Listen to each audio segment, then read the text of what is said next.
ప్రియులారా, ప్రభు పేరిట ఈ యొక్క శ్రేష్టమైన సమయంలో కూడా ఆత్మదేవుడు నన్ను ప్రేరేపించి మీతో కూడా మాట్లాడేది ఏంటంటే, దుష్టులతో సహవాసము ఒక విగ్రహారాధన.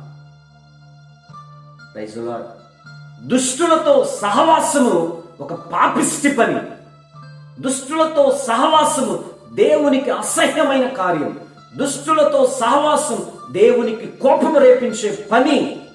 ఇది దేవునికి అసహ్యమైనది. Praise the Lord. హల్లెలూయా. ఒక విగ్రహారాధన చేస్తే ఎంత దేవునికి కోపమో, దుష్టులతో సహవాసము చేస్తే అంతే కోపము దేవునికి. Praise the lord.